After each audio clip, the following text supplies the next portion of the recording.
Welcome back to Southeast Asia Radio. Today, we'll ring in the Lunar New Year. Afterwards, we have more updates on Myanmar for you. We're also covering some political developments in Thailand and touching on chips manufacturing in the region. I'm Lauren Mai. Today is February 22nd, 2024. On today's interview... In terms of Prabowo, I think to some degree, he will keep following what Jokowi has set up.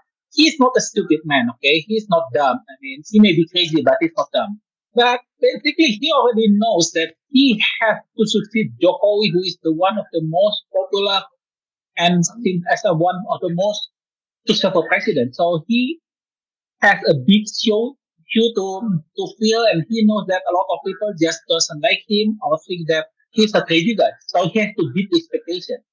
Greg Polling and Elina Noor were joined by Yohanes Sulaiman to discuss the outcomes of the Indonesian elections. Before that, let's start with the headlines.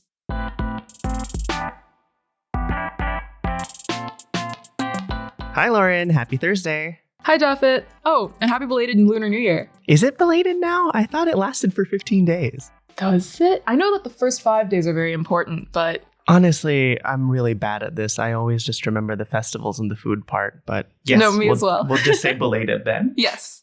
Looking forward to seeing what this new Lunar New Year brings. Yes, it is my year. Very excited as I'm excited for Year of the Dragon, yes. Well, people all across Southeast Asia and the world are ringing in the Year of the Dragon, not just you, with several days of celebration, feasts, and festivals. Lunar New Year is one of the most important holidays in Asia. Hundreds of millions of people travel during this time of year, and many regional economies see a boost from holiday spending.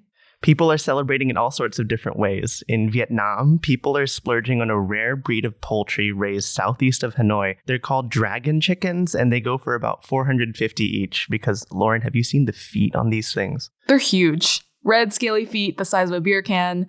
Truly an evolutionary wonder. Singapore is celebrating in a different way. Prime Minister Lee Hsien Loong urged young Singaporean couples to have babies during this auspicious Year of the Dragon. Well, I guess that's one way to address concerns over record low birth rates and an aging population. Let's start with our first headline. Myanmar's junta announced that mandatory military service will be enforced for all young people. All men aged 18 to 35 and all women aged 18 to 27 must serve for 2 years. Specialists such as doctors and engineers under the age of 45 for men and under the age of 35 for women may also be assigned to serve for 3 years.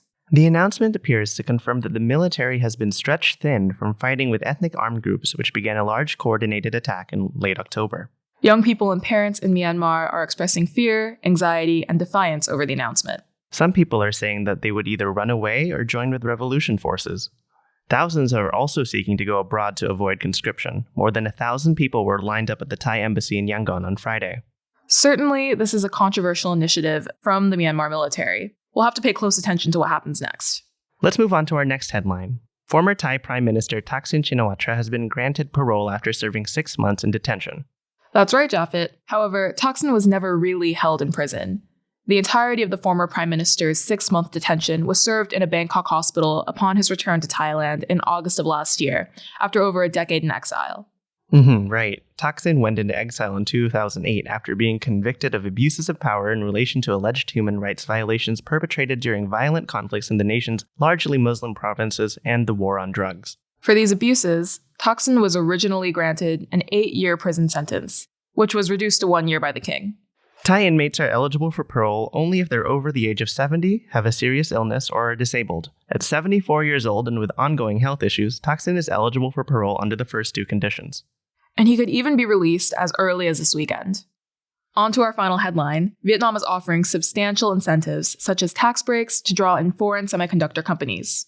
The chip manufacturing industry in Vietnam has been booming recently, with companies such as Nvidia and Samsung seeking to expand their business in the nation.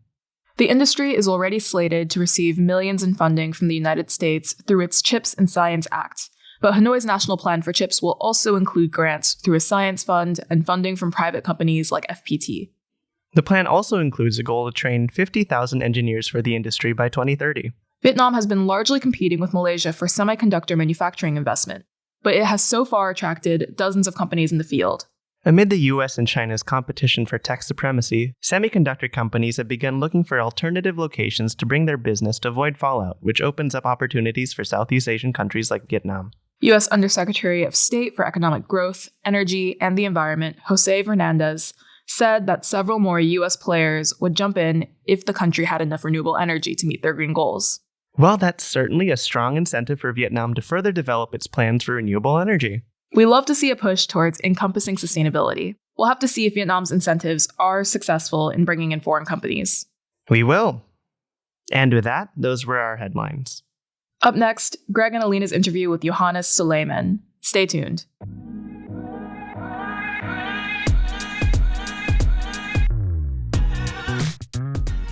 Welcome back to another episode of Southeast Asia Radio, everybody. As always, I'm your host, Greg Poling, with the Center for Strategic and International Studies, joined by Elina Noor of the Carnegie Endowment. Hey, Elina. Hey, Greg. And our special guest today is Yohanes Sulaiman. Yohanes is a longtime friend and a lecturer at Universitas Jenderal Ahmadiyani. And we have a complicated set of time zones going today because I am recording from Canberra. Elina is on the West Coast in the US, and Yohanes, of course, is in Indonesia. So I don't really know what time it is for any of us, but I appreciate both of them joining. The reason that we have Yohanes on today is because just 2 days ago from the time we're recording, which is February 16th, Indonesians went to the polls in the largest single-day democratic exercise on Earth. And the apparent winner in a single round was Defense Minister and repeat presidential would-be Prabowo Subianto, who has finally succeeded in getting the top prize. Prabowo had to get 50% in order to avoid a runoff later this summer. And latest counts that I've seen, at least overnight here, was that he's around 56%, although that'll likely change, defeating the other contenders, Anies Baswedan, the former governor of Jakarta, and Ganjar Pranowo, governor of Central Java. So, Yohanes, how the heck did Prabowo manage to get this far above 50% in the closing days of the race when I think everybody was kind of wondering if he was going to get stuck around 48, 49, 50? Painfully, the number has been kind of steadily increasing. His poll number has been improving actually in the past couple 2 or 3 months actually. If you talk to reputable pollsters like Indicator and Saiful Mujani, the numbers are there. I mean, it has been increasing. So based on the trend, they'll say that it will hit 55%. So it is not really that surprising. And of course, the question is like you say, like why? And some kind of blaming the government intervention, which is, I think, to some degree correct. I mean, the government under Jokowi basically just gave away a lot of subsidies, a lot of social assistance, like rice and, and cooking stuff and whatever. I mean, in fact, there are lots of complaints lately that it is almost impossible to find rice at stores because apparently all of them are gone. So, man, people say that, look, that's because Jokowi distributing them all over the place, so there will be enough to vote for Prabowo. So that's kind of work, I guess. I mean, I'm not really sure like how dubious or illegal that is, but I mean, that the government can do anything. So that's one of the main reasons. Like, the full power of state is behind supporting Prabowo. But at the same time, we cannot also neglect the fact that some of the other candidates also have their own missteps, and also they are basically kind of flawed candidates. And so in the sense that it is a combination of both the push from the government and then also the fact that the other candidates are making mistakes.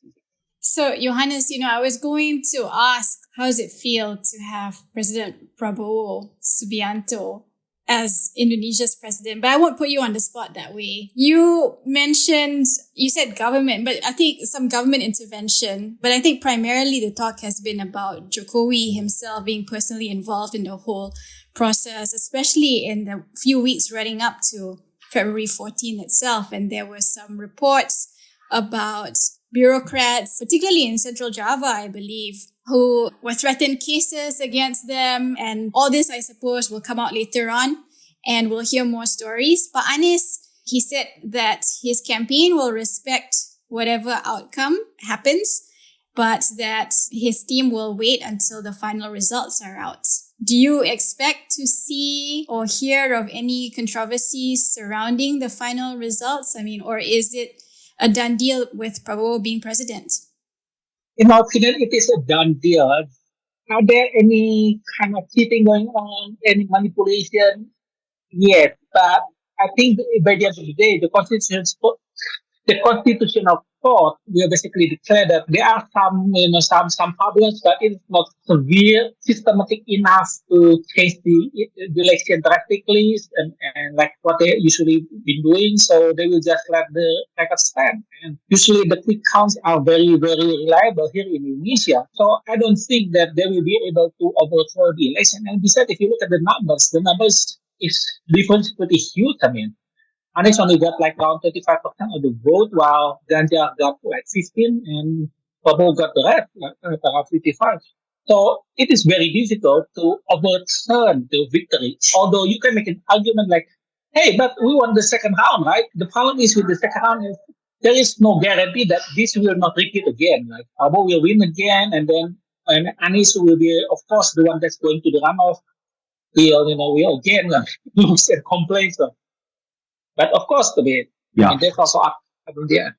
It's hard to give too much credence to reports about voting irregularities, which there, I'm sure, were when the winning candidate wins by 30 points. So the margin of victory, I think, would seem to preclude the idea of any real challenges to the outcomes. So let's get back to how Prabowo managed to win an election by 30 points. This is a retired general in his mid-70s, son-in-law of former dictator Suharto, credibly accused of human rights violations that have dogged him for years, failed to secure the presidency twice already, defense minister, and yet most voters seem to embrace this new idea of Prabowo as the cuddly grandfather figure. I mean, this is a remarkable transformation of what's got to be one of the most well-known public figures in Indonesia. How did he pull this off?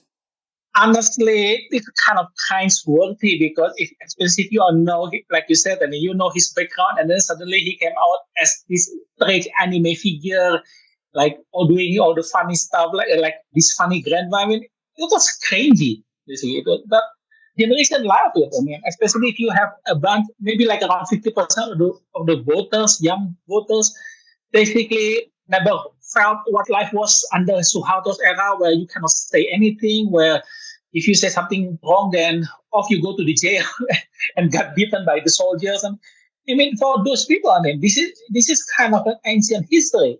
I mean, I even have some friends who basically said that, look, Yohanes, I mean, you shouldn't dwell on the past. It's already past. It's like years already. I mean, can Prabowo change or or like nobody cares anymore about Suharto. So what they really want is like who they think can vote the best out of three candidates. And, so basically that's how he said the image because through the forgetfulness of the youth, because if you people really want to talk about what happened during the Suharto's era, and also the fact that they never felt or never heard all the oppression by Prabowo. I mean, and of course, I mean, there are also some nostalgia, especially by some older voters to Prabowo. Like, I mean, at least under Suharto, life was stable, life was, was easy.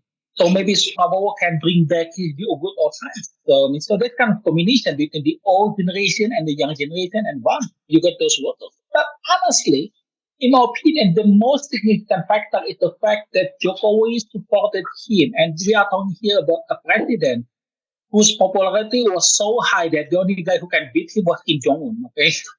I mean, Kim Jong-un got like 170% approval rating, and Jokowi is slightly behind at 80% approval rating. So this is a very popular president, and then he's kind of the one that I think is probably the most successful president in transformation in economy growth. And he gave his blessing to Prabowo, and then people just go to him. I mean, Yohanes, you say he's cringy. Might be a generational thing, as you alluded. He's quite a good dancer, I have to say. He's quite a cute, cuddly grandfather. If you suddenly come down and dancing, I mean, it is like cringy for me. Elina, you were just married. If your husband-to-be had come out and danced the way that Prabowo dances at his rallies, I don't think you would be saying what a good dancer. My husband is also not a 70-plus-year-old grandfather. So for his age, I think he dances really well, Prabowo. Anyway, is this really about Prabowo or is it about Jokowi, this vote in favor of Prabowo?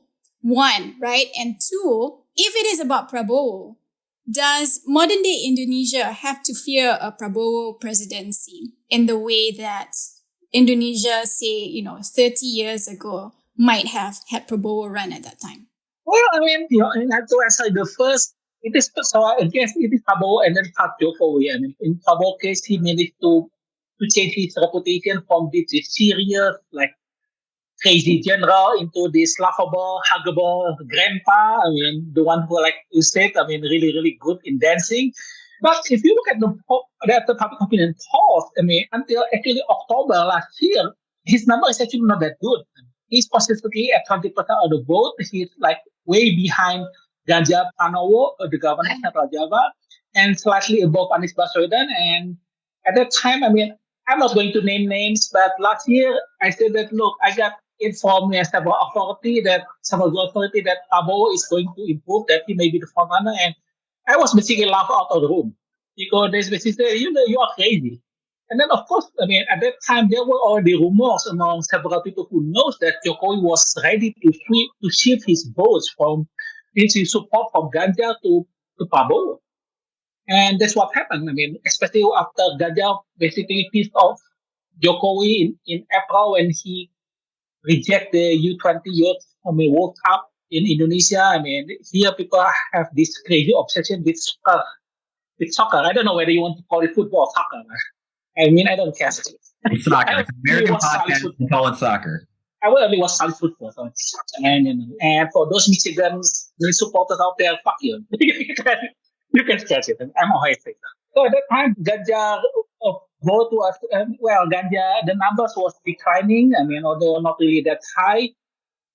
But what really changed the number is after Jokowi showed his basically explicit support to Prabowo.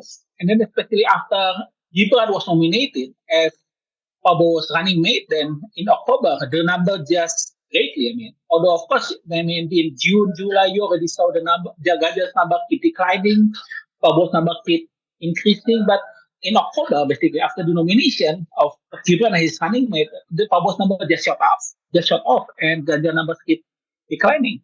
And that's what I mean. And at the same time, Anies at that time also framed his candidacy as the opposition of Jokowi. Then his numbers start to shoot off, and Ganjar numbers keeps going down. And until now, we see Prabowo at the 55%, Ganjar at just 15%, and Anies at 25%. Yohanes, I want to get your read on the health of Indonesian democracy amid this election, because it seems like always alarm bells ringing for 10 years of Jokowi, and I won't deny that there's been worrying signs of democratic backsliding or the weakening of institutions like the KPK and others over the course of the Jokowi presidency. And of course, everybody had questions about how Gibran Jokowi's eldest son became the running mate of Prabowo when he's not at the legal limit and was approved by Jokowi's brother-in-law, who was the Chief Justice of the Supreme Court. None of that looks great. But at the same time, the idea of a popular incumbent president more or less endorsing a successor is normal in almost every other democracy on earth. Indonesia is somewhat unique in the idea that this was scandalous, that Jokowi would publicly endorse a successor. That's what happens in most democracies. And the voters don't seem to care. At every point in this election, I kept hearing predictions, at this point, Prabowo has gone too far, Jokowi's gone too far, there's going to be a backlash. And it seemed to be quite the opposite. People liked Jokowi, and therefore they liked Jokowi's more or less anointed successor. Is that really that worrying? How many minutes do we have? Because I think that I still require like 2 hours talk, but okay. It is kind of complicated, and at the same time, it's kind of simple because I got several kind of answers here, but here's what I'm going to throw first. The fact that what Jokowi did was not that controversial among the population because, I mean, honestly, I don't like all the new literatures about Indonesian authoritarian turn Indonesian democratic. I mean, they make points. I think that I agree that Jokowi, in most cases, as you said, that has gone too far. But at the same time, Jokowi is using the tools that was there for him to use. Like the IT law, the information technology law, that basically kind of shut down the discussion and also kind of shut down the criminalized speech basically. It was approved during Yudhoyono era back in 2012, and at that time people already warned the president that look, this is going to backfire. This is going to be something that's going to destroy democracy. But Yudhoyono allowed it. And if you look at dynasty politics in Indonesia, ever since the Reformation, you already got lots of local leaders, provincial governors, mayor, regents. They basically have their family succeeding them, like the wife and the children, the nephew, the uncle, the cousin, second cousin removed, fifth cousin, whatever. I mean, politics is always like a family business for all those people. And so people look at them and say, we already got all those people doing the family politics, including all the crazy ones. Now we got a kind of better president, and why shouldn't we have that he wants his son to succeed him? So this kind of the thing that for some voters, I guess it's kind of hypocrisy. Like, well, how come you don't care if those people are doing the thing, but you care when the president is doing it? I mean, of course, you can make an argument that, look, it is different, okay? This is the president. He's leading the army. He's leading the police force. He got all the states too. But they look at the local government and local agents and say, hey, what's the difference? Those people also can also use the police and sometimes the military to do what they want. So it is the kind of damages, I think, or kind of the problems that have been there even since the start of the Reformation. And Jokowi was simply the one who's doing it, who's using it. Why not Yudhoyono? Because when Yudhoyono left the office in 2014, he was so unpopular. Nobody wants to be associated with him. Even in 2016, when his son, remember, we are talking here about Yudhoyono, who was reelected back in 2009 with more than 60% of the votes, the number that either Joe Biden or Trump will salivated. Oh my God, 60% of the United States are voting me. I'd like to create this missile, whatever. Trump will be the one saying that, but Yudhoyono got the number, 60% of the votes. And then by 2014, his number is so low that the next presidential candidate, Jokowi and Prabowo, who succeeded him, just don't want to get associated with him. They run away like hell from him because he's so unpopular. So basically, that's the kind of the thing that Jokowi is simply abusing his popularity. So yeah, on one hand, is that a good thing that happened in democracy? I agree, it's not. But on the other hand, he's just using all the tools that already been there. People are already kind of fine to have, your relative succeeding you, especially if you are a successful one. I think on the one hand, there's been so much hand-wringing about democratic backsliding, like you said, Greg, but really dynastic politics and all the shenanigans that go along with that is actually quite prevalent in many systems around the world, and I think Indonesia is no exception. But Yohanes, what can we expect from a Prabowo presidency? Is it just going to be Jokowi 2.0 or... Prabowo is a very different personality, right? He's still very mercurial. We saw that in debates. Flashes of his temper came about. What should we expect? You can expect a Trump Indonesian version of Trump. Okay, now in style or in substance? In dance. Well, I don't know. I saw Trump dancing, and I think yes, he's worse than Prabowo. I think he's worse than Prabowo. But although I don't know whether I should say this openly. You guys will revoke my visa. So that will be a problem. But in terms of Prabowo, I think to some degree he will keep following what Jokowi has set up. He's not a stupid man, okay? He's not dumb. He may be crazy, but he's not dumb.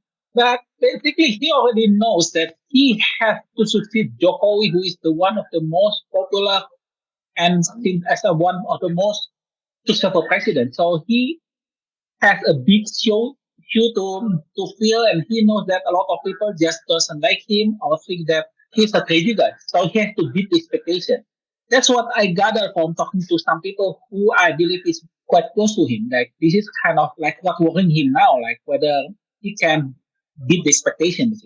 Of course, I might be wrong, okay? Sometimes you also get some biased sources and that kind of hurt your model. But that's one of the main reasons why I don't think we will have much hate in terms of economic policy compared to Joko Widodo.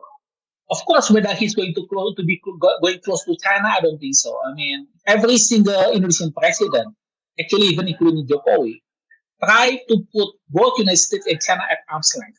I mean, because the Indonesian president, they don't want to become overly dependent on the United States or China. That's the fact. And Prabowo on the military has the same mindset. He likes United States, but he doesn't want to be seen as overly dependent on the United States because that will hurt his nationalistic credential. And same thing with China. So in terms of economic policies, I think he will continue Jokowi policies. And of course, there are some, some variants, some changes a bit, but economic-wise, it won't be that different. Foreign policy-wise, though, I don't think he's going to be as crazy as Trump in the sense like he's going to insult ASEAN leaders or NATO leaders or kind of saying that, Joe Biden, you are, son of a bitch, like what happened in the Philippines. He's not going to pull Duterte. Duterte is in his own category of crazy guy. Prabowo is not that crazy. He's crazy but not that insane. But what happened is that if you, as a leader, is hurting his image, is perceived by him as hurting his image, or doing something that can be seen as threatening Indonesia, then he will reply and sometimes maybe over the top. So that's where he will be similar to Trump. If you have a leader that keeps praising him, oh my God, Prabowo is probably like the best president ever in Indonesia, he will be your best friend. And of course, if you also dangle that, we also want to send you lots of foreign aid or whatever, that will be the best way for you to get into his good side. Yesterday I was interviewed by the Chinese journalists. They are asking me the same question, like what can they expect to see in Prabowo, whether he will be anti-China because of his anti-China record. Remember, a lot of Indonesians believe that he's responsible for 1998 riots that killed a lot of Chinese. I told them that, look, I don't think he's going to be anti-Chinese. I don't think he's going to actively against China. I don't think so. He's too smart to do that. But if China causes problems in South China Sea or the extent of Indonesia, you can prepare for more over-the-top response compared to Jokowi. In Jokowi period, he basically swept everything under the rug because he doesn't want to hurt Indonesia-Chinese economic relations. But in Prabowo, then I think that's where he will be like unpredictable. I'm not sure whether he can control it. I think he can. But it will be like much higher escalation in terms of like how he responds to what he sees as, a China encroachment on Indonesian territory. So basically, that's I think is the difference. So as long as you are talking his ego, basically as long as you are playing nice with him, then yeah, he will be your best grandpa. He will be your best friend, best grandpa, the grandpa that you will always want and hug your entire life. But once you cross him, then you got time.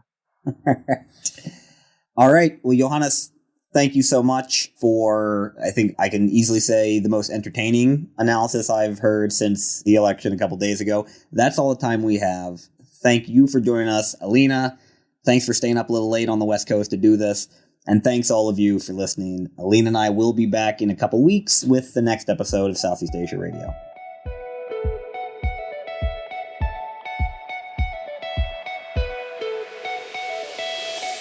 Thanks again for joining us for this episode of Southeast Asia Radio. As always, write us with any feedback at searadio@csis.org. We'll be sure to get back to you.